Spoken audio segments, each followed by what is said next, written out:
আসছি।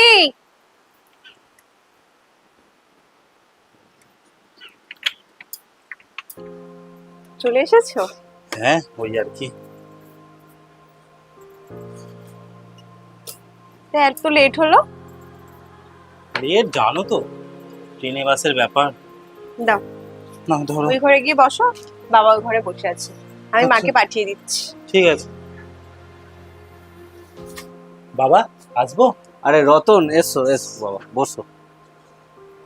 থাক থাক বাবা, ভালো আছো? হ্যাঁ বাবা ভালো আছি, আপনি ভালো আছেন? ঠাকুর আশীর্বাদে ভালোই আছে।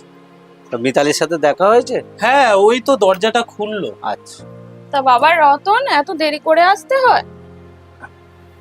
থাক বাবা থাক, বেঁচে থাকো। ভালো আছেন? হ্যাঁ বাবা ভালো আছি, তুমি ভালো আছো তো?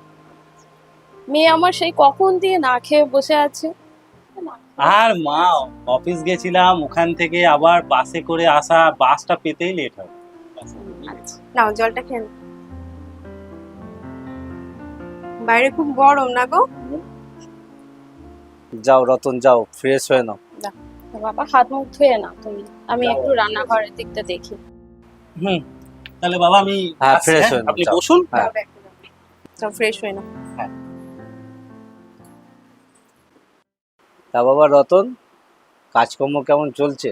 কাজ ভালোই চলছে বাবা, কিন্তু কর্পোরেট সেক্টরের কাজ তো হ্যাঁ, প্রচন্ড প্রেশার। জামাই ষষ্ঠীর দিনে ছুটি দেয়নি, বুঝতে পারছেন? তো বোঝা যাচ্ছে। তারপরে আর ওই বাড়ির খবর? বোধহয় বিশু এলো। মিতালি, দেখো তো বিশু এসছে মনে হচ্ছে।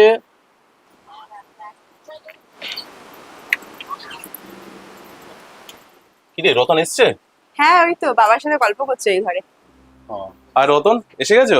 আর বাবা, কেমন আছো বলো? এই তো, তুমি ভালো আছো তো? হ্যাঁ এই চলে যাচ্ছে। তোমার জন্য এত আয়োজন আর তোমারই কোনো পাত্তা নেই। বুঝতেই তো পারছো, অফিস করে তারপর বাস ধরে আসতে হলো, তাই লেট হয়ে গেল আর কি। তা আপনি এই তো ঘেমে নিয়ে কোথায় গেছিলেন? ওই দোকানে গেছিলাম, নতুন একটা অর্ডার এসেছে, ওটাই সামলাতে গেছিলাম। ও, তাহলে ব্যবসা ট্যাবসা সব ভালোই চলছে বলে। ব্যবসা ওই আর কি, ভাগ্যে থাকলে অনেক কিছু, আনাইলে কিছুই হয় না, সবই ভাগ্যের ব্যাপার। না না দাদা, আপনার এই কথাটা আমি মানতে পারলাম না। মানুষ চাইলে কি না করতে পারে, ওসব ভাগ্য ঠাগ্য বলে কিচ্ছু হয় না। যা করতে হয় আমাদের হাতেই করতে হয়। তুই ওর সাথে কথাই পারবি না দাদা, ও এসব কিচ্ছু মানে না, এমনকি পূজার প্রসাদ পর্যন্ত খায় না। তা তোমরা বাবা আজকালকার ছেলে, তোমরা নাই মানতে পারো, কিন্তু ভগবান যদি চায় ঠিক সময় তোমাদের বুঝিয়ে দেবে। খাবে এসো, মা ডাকছে। হুম, চলো। এসো।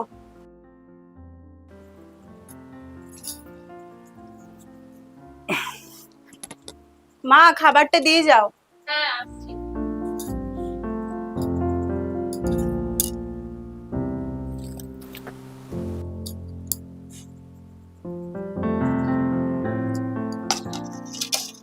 এত কিছু খাবার?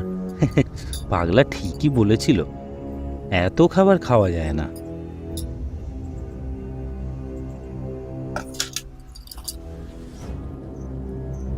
কি গো, হাসছো কেন? ও কিছু না, তুমি বুঝবে না। কিন্তু আবার বলছিল মন্দ খাওয়া। উহ, যত সব পাগল ছাগল। কি গো, হ্যাঁ। অকারণে হাসছো কেন শুধু মুধু? কি হলো? আরে তুমি বুঝবে না, চলো ছাড়ো, দাও। দিয়েছো? হুম। হ্যাঁ।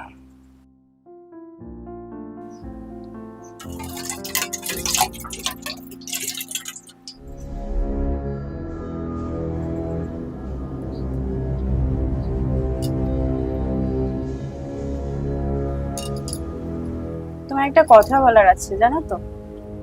হ্যাঁ বলো। বলছিলাম যে আমাদের বাড়ির পেছন দিকে যে জমিটা ছিল না ফাঁকা, কাকাদের সাথে যেটা কেস চলছিল, যেটা নিয়ে তোমাকে বলেছিলাম তো একবার। হ্যাঁ বলেছিল তো একবার, কি হয়েছে তাদের?